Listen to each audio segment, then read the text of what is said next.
Evet, çok değerli basın mensupları, öncelikle sizlere şükranlarımızı arz ediyoruz. Hoş geldiniz. Arıcılarımızın teşekkürlerini ileterek sözlerime başlamak istiyorum. Bilindiği gibi Dünya Arı Günü 2008-2009 yıllarında Amerika Birleşik Devletleri'nde kitlesel arı ölümleri olması nedeniyle 2009 tarihinde de Kanadalı bir aktivistin 2010'da dünyada imza kampanyası başlatması üzerine bir Dünya Arı Günü kutlamaya başlanmıştır. İlerleyen süreçte Dünya Arı Günü 20 Mayıs'ta yapılması hususunda Birleşmiş Milletler Genel Kurulu'nda 115 ülkenin katılımıyla bir karar almıştır. Ülkemizde tabii ki bunun içerisindedir. Ve 2010 yılından itibaren ülkemizde Ankara'da Altın Yağmuru sloganı ile kutlanmaya başlanmış. İlerleyen süreç içerisinde biz Türkiye'de Türkiye Arı İşleri Merkez Birliği olarak her yıl farklı illerde kutlama çalışması belediyelerle, valiliklerimizle yapmaya başladık ve yapıyoruz. Değerli basın mensupları, öncelikle ülkemizde arı mevcudu nedir? Sizlere bundan biraz bahsetmek istiyorum. 4300 endemik bitki türüne sahibiz. Yani Avrupa'nın sahip olduğu bitkiye sadece Türkiye olarak biz fazlasıyla sahibiz. 9 milyon 200 bin kovan arı varlığımız var. Dünyada 3. sırada yerleşiyiz. 115 bin ton bal üretiyoruz ortalama yılda. Biyolojik zenginliğimize baktığımız zaman 27 bal alt türünün 6 tanesi ülkemizde. 8 tane de ekotipimiz var. Tescillenmiş bakanlığımız tarafından. 7 bin ton bal mumu üretiyoruz. 4 bin ton arı sütü, 400 ton polen, 10 ton arı ekmeği, 10 ton propolis üreten bir ülkeyiz. Ve bunun yanında 9 ay arıcılık yapabilecek iklimsel potansiyele sahibiz.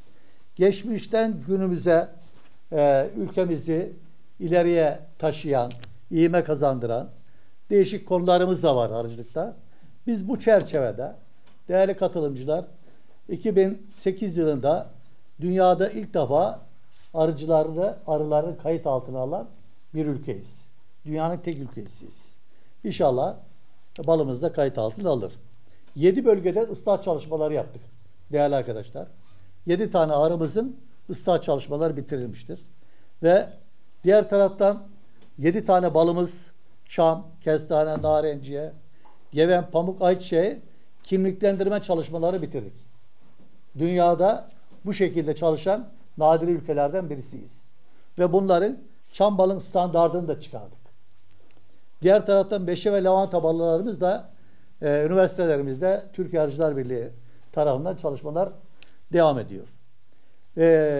Herkesin sahada şikayet ettiği balda taşişle ilgili de projeleri bitirdik ve bakanlığımıza NMR cihazının alınması konusunda bir sunumumuz oldu. Diğer taraftan bütün balları ürettin, arı ürünlerini ürettin ama tanınırlığın ne olması gerekiyor? 2019'dan bu yana da ISO uluslararası standartta arı ürünlerimizi tanıtmak üzere ISO standarttan çıkartılmak üzere 34 ülkeyle çalışma içerisindeyiz. 3308 sayılı meslek eğitim kanunu çerçevesinde ilk defa 2020 tarihinde Milli Eğitim Bakanlığımız tarafından da arıcılık mesleği meslek olarak kabul edildi. Şu anda meslek çıktıları Milli Eğitim tarafından da çıraklık eğitim merkezleri tarafından verilmeye başlanmıştır. Dünyanın en çok kabul ettiği, en fazla kabul ettiği bir Apimöndo Kongresi. Apimöndo Kongresi'ni 2017 yılında en prestijli, en kalabalık olarak Türkiye Arıcılar Birliği ülkesel olarak yaptık.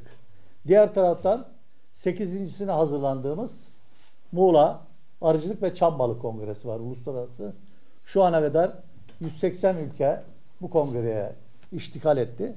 Yani arıcılığın hangi noktasında bir sorun varsa Türkiye Arıcılar Birliği o soruna projeler üretti. Ar-Ge'ler üretti. Bunu yaparken de Tarım Orman Bakanlığı ile birlikte hareket etme özgüsüyle sorunlarımızı çözme gayretindeyiz.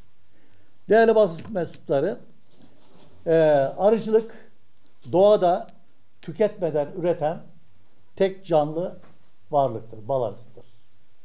Ülkemizde bir tarım ve hayvancılık ülkesi olduğunu kabul ediyoruz. Tarihsel süreç içerisinde ülkemiz tarım ve hayvancılık ülkesidir diyoruz. O zaman arıcılık da tarımın vazgeçilmez bir unsuru olmalıdır. Yani arıcılık tarım için toprak, su, gübre kadar da önemlidir.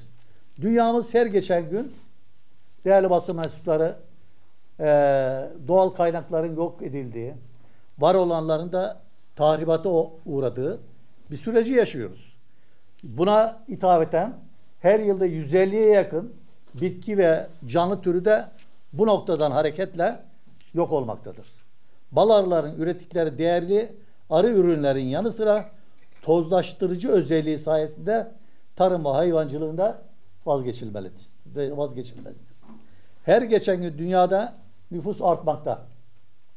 Ancak tarım arazileri azalmaktadır.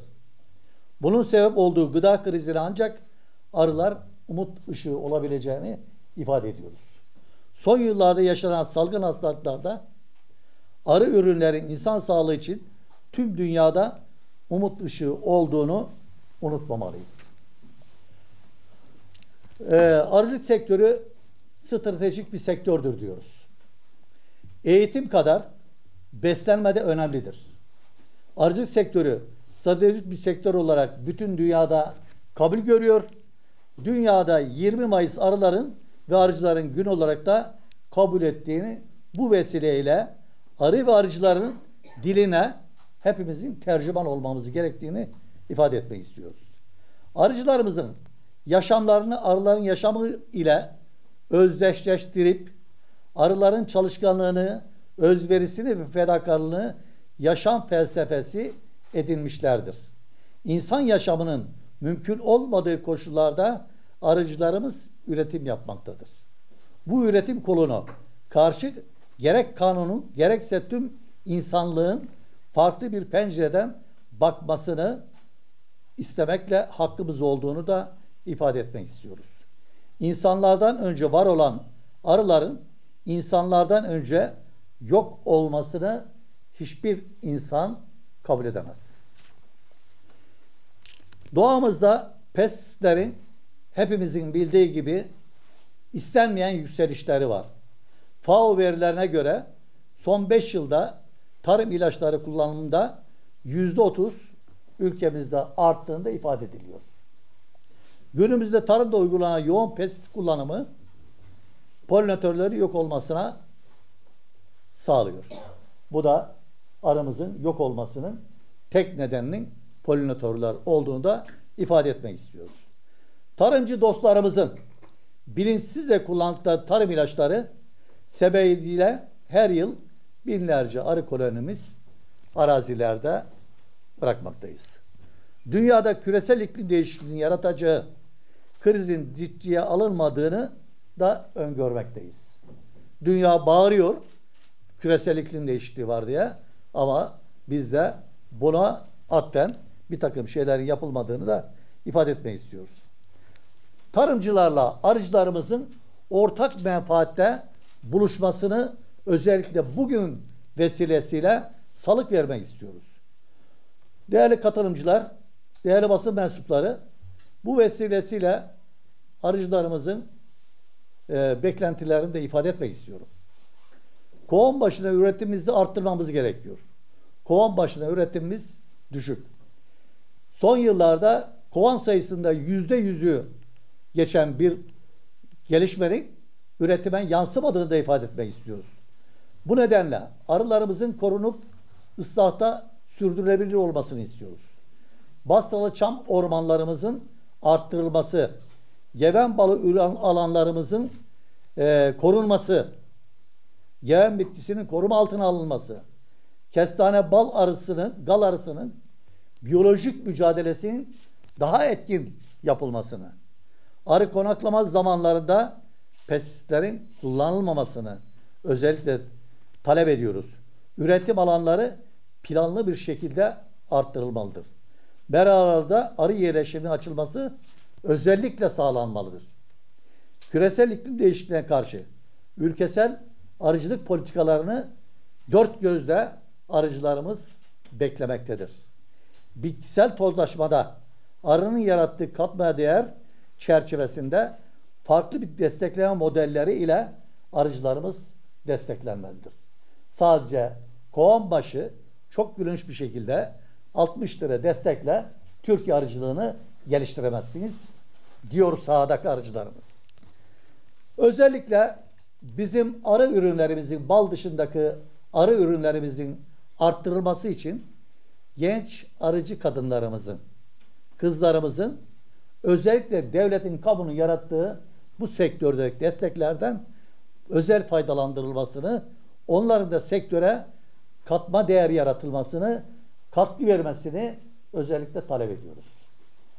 Diğer tarım kollarında olduğu gibi gezginci arıcılıkta da akaryakıt desteğinin verilmesini istiyoruz. Bir arıcılık işletmesi yılda 20.000 kilometre yol kat ederek arıcılık yaptığını da hiçbir zaman unutmamalıyız. Sektörün tüm paydaşları adına umuyoruz ki arılarımız zehirsiz gelecek yıllarda doğal alanlarda bizlere arı ürünler üretir. Umuyoruz ki arılarımız, arıcılarımız ürettiği arı ürünleri kayıt altına alınır. Kovandan sofraya izlenebilirliğini Türkiye arıcısı bekliyor. Umuyoruz ki tüm dünyada olduğu gibi arı sağlığı konusunda toplu sağlık projeleri uygulanabilir ve uygulanır diyoruz. Umuyoruz ki arıcılarımız ürettiği ürünler değerinden pazarlanır. 140 liraya mal edilen bir balı 80 liraya arıcılarımızdan alıp da pazara arz etmenin bir mantığı olmadığını da bugün ifade etmek istiyoruz. 2024 yılı 14.sünü kutlayacağımız Dünya Arı Günümüzün arılarımıza, üreticilerimize ve tüm sektör paydaşlarına bereket getirmesini temennisiyle 20 Mayıs Dünya Arı Günümüz tüm camiamıza kutlu olsun diyoruz. Sizlere de çok teşekkür ediyoruz. Bu seneki sloganımız da gelecek arının kanadının altındadır diyoruz. Teşekkür ederim.